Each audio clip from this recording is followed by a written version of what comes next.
CNN apparently is suffering big time. The ratings are way down, and the corporate parent is getting in there saying, okay, we need to do some changes here because this is not the future. Cable's not the future. So we're going to have to make some sacrifices. We may have to lay some people off.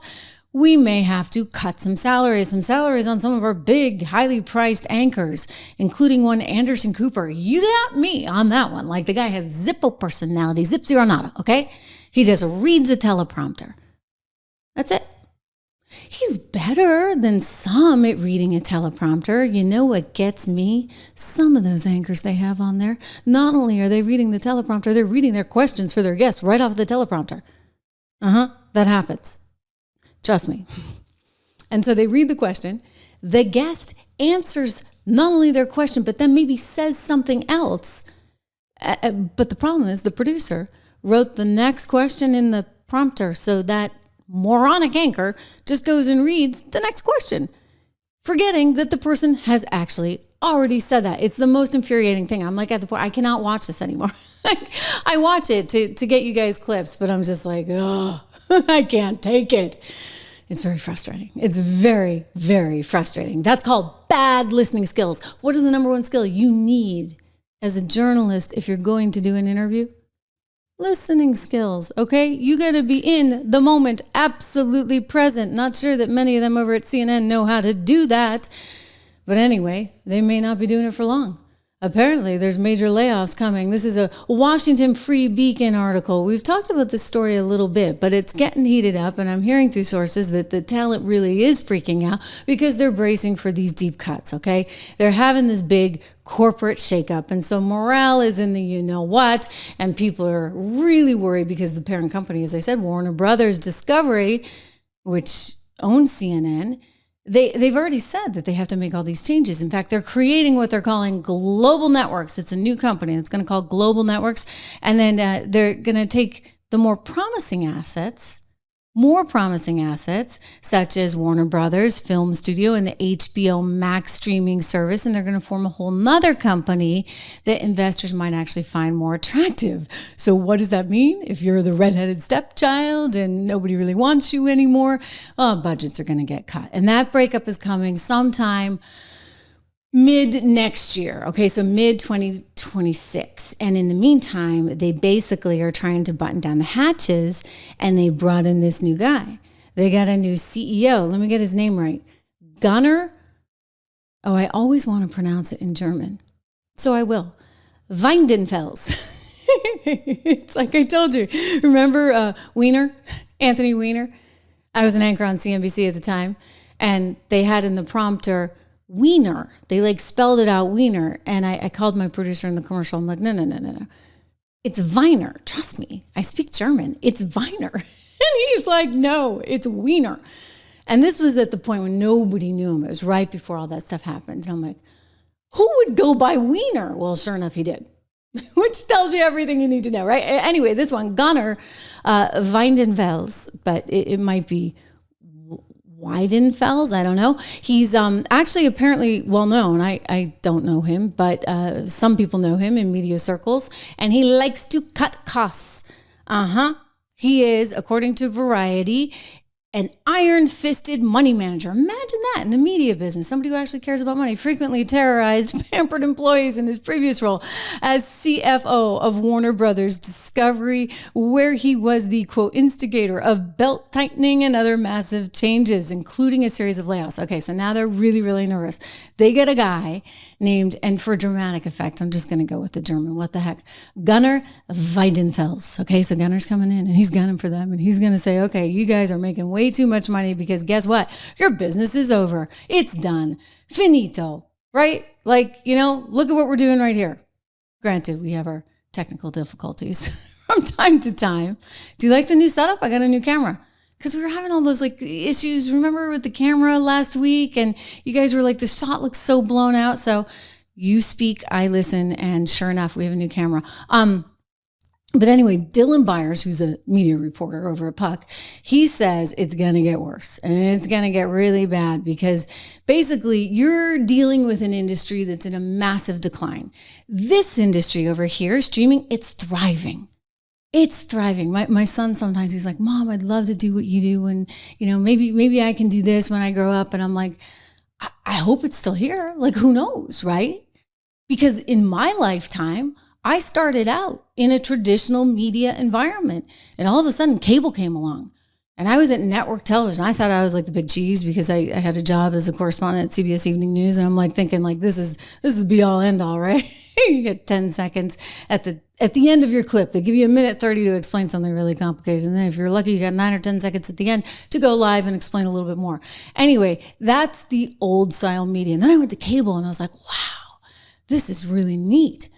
Like, this is really neat. I can actually do an interview for 5 minutes. And now I'm over here and I'm like, hallelujah. You know what? This is the bomb. But it's changing so quickly. So what's next? I mean, I think that there's going to come a point in time. I mean, I'm looking at your live comments here where you could actually come on the show with me sort of instantaneously. I mean, we're going to be able to do all kinds of stuff. I look at Apple Vision Pro and all the things that you're going to be in here in the studio with me. It's amazing. But all of this is getting sort of, in terms of the cable companies, like they're low man on the totem pole, because all of this is getting like hotter and hotter and hotter in terms of the new media environment. So what do you do if you're CNN and you got all this high priced talent hanging around that just reads a teleprompter? Doesn't even have to think, just reads a teleprompter. Well, what are you going to do? You're going to probably start to cut salaries because you don't need them. It's not like everybody's like, oh my gosh, I have to watch Jake Tapper tonight. Oh my gosh, I have to watch Anderson Cooper tonight. I gotta tune in for Wolf Blitzer. I never miss Wolf, right? Nobody's saying that. So as a result, it's expected that, according to Dylan Byers, you're going to have an industry that is dealing with significant budget cuts. Offices will be even worse than they were.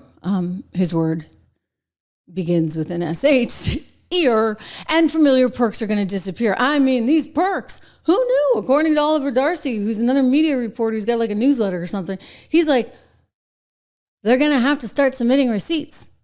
That one floored me. I'm like, what business doesn't have their employees submit receipts? Like, who does that? I run a little business. I save my receipts. Like, that's just what you do, right? Like, who would not actually have any receipts? Apparently at CNN, you don't need a receipt. No, nobody's asking. Oh, wow. So they're going to struggle. Who's going to get hit? Here's the question. Do you guys have any ideas? I think I know. I think there's a guy who wrote a big book and went on a whole bunch of conservative-leaning podcasts in an attempt to save his you-know-what, because he sees the handwriting on the wall. And he's not making anything close to Anderson Cooper, but he knows where this is all heading. He wants to have some options. He wants to go to Fox. I think he's campaigning for a job at Fox. He's going to pretend like he's the middle guy, right? Well, we know better. We remember when one Jake Tapper said this. Get the words out, Joe. You kind of feel bad for him. How do you think it makes little kids with stutters feel when they see you make a comment like that? First and foremost, I had no idea that Joe Biden ever suffered from a stutter. I think what we see on stage with Joe Biden, Jake, is very clearly a cognitive decline. Okay. That's what I'm referring to. It makes me uncomfortable you are to watch somebody on stage search for that's so amazing. questions It's so amazing to me and try and figure out an answer. A cognitive decline. Well, when you're trying to tell me that what I was suggesting was I think that you were mocking his stutter. Yeah, I think you were mocking his stutter, and I think you have absolutely no standing to diagnose somebody's cognitive decline. I would think that somebody in the Trump family would be more sensitive to people who do not have medical licenses diagnosing politicians from afar. Plenty of people have diagnosed your father from afar, and I'm sure it offends you. Your father-in-law from afar. I'm sure it offends you. You don't have any standing to say. I'm not diagnosing him. What I'm saying, Jake, you just talked is about that a cognitive decline. That Joe Biden I have one last struggling question for you, Laura. You can't times on stage, and it's very concerning to a lot of people that this could be the leader of the free world. Okay, that is all I'm saying. I genuinely feel Laura sorry Trump. for Joe Biden. I appreciate it. I'm sure. He was really kind of a jerk to her, wasn't he? Yeah. So do you feel bad for him that he may have to get his 7-figure salary slashed? I don't. I mean, the guy has a family and this, that, and the other. But, he's such a phony. And that's what I can't stand about the media business. They're a whole bunch of phonies. It's like whatever works for them in any particular time or instance, or what the bosses want them to do. In that case, he was trying to make sure that nobody said anything against one President Joe Biden. You could never insult the mental capacity of Joe Biden, even though it was pretty damn obvious to anybody who had two eyes in their head exactly what was going on. You saw the videotape, I saw the videotape over and over and over again. We're all watching the same feeds. Why is it that Jake Tapper has such a different impression of Biden's mental capacity than, say, the rest of the world, or even Robert Hur, right, who didn't want to bring charges for all those documents that hung out near the Corvette in Biden's garage? Everybody knew it. Okay, everybody knew it, but there was a deep state cover-up that these members of the media deliberately participated in, and he was one of them. And he was there until it was too late, until they finally realized in that debate that Jake did, by the way, that he was moderating. He realized, wow, the guy's in bad shape. He knew it beforehand, though. I guarantee you he knew it. He just thought he could cover it up, along with everybody else, like Joe Scarborough, who said, best Biden ever. He's the best Biden I've ever seen. Wow. All of them, like ducks in a row. Well, guess what? I think he's looking for a job at Fox. I think he wrote that book so he could come out against the Democrat Party, maybe make a nice little windfall along the way, and then go on and do a whole bunch of conservative podcasts. He didn't come on this one. Thank you very much. I went on a left-leaning podcast. Oh, apparently he went on left-leaning ones too. This is him trashing the left-leaning podcast. And watch how he talks about it. He talks about how the left-leaning podcast, nobody had kids. And so he kind of drops that one out there. And then he talks about how mean they are. Surprise, surprise. Again, perhaps in an effort to try and court favor with conservatives so that maybe he can get a job on the 5. Jessica Tarlov, watch out. Asked that shall remain nameless. And we were talking about my kids because I think they were both people without kids. And they asked me about my son, and I said he was, he's a football player and he wants to be a policeman. And their joke was about my 15-year-old son, oh, how does he feel about minorities? Like the idea to be a policeman, therefore he's racist. And that was the big laugh, and then I got dragged in the comments and all that stuff. Okay, so then they go on and on and on and on and on. And he's like, how dare you? He's just a kid. Son who has no political views. He's 15. He thinks about World War II and gaming and playing linebacker. That's his world. You're deciding he's a racist because he wants to be a cop. And why does he want to be a cop? He wants to be a cop because he wants to help people, and he thinks that's the best way he can help people. And that's how the Democratic Party talks to men, not just white men, but men. And I get the idea that they thought Tim Walz could, what's the term he used? Code switch or something? He thought that he could translate the Democratic Party values because he hunts and fishes and owns a gun and was in the army and drinks a beer. At least there was an attempt, but I find it just insane. I find it insane that you're just figuring out that the Democrats are really mean. They're mean, okay? There's an article yesterday, or maybe it was in today's New York Times, about some guy who used to be a speechwriter for Barack Obama. And he openly admits that he made a wrong choice because he decided, because his brother-in-law listened to Joe Rogan, that he would be mean to him, sort of shun him and be, condescending and rude as much as he possibly could, because his thinking was, well, we have to somehow make sure that people know that they are social outcasts if they listen to Joe Rogan. He didn't even say he supported Trump, right? It was like, if you listen to Joe Rogan, I am going to shun you because I am so much better because I was an Obama speechwriter. That's what they do, okay? Have you not caught on to their total, conservatives don't do that. We don't do that. Why? Because we're actually nice people. Yeah, we are nice people. Don't let them ever try and tell you otherwise. I mean, they think things like church are stupid and some kind of crutch. I'm like, no, like church is community and belief in something bigger than you. Conservatives are good people. And so he's coming to this realization, like shocked. I think it's about not real shock. I think it's about ka-ching, ka-ching and tap her nose. He's about to lose a windfall. And, Anderson, I don't know. I don't think Anderson needs the gig. Wasn't he in Vanderbilt or something? And by the way, if you're making $15 million for that many years, you ought to be investing it, right? Although a lot of these journalists, they don't know how to invest. It's amazing. It's actually amazing.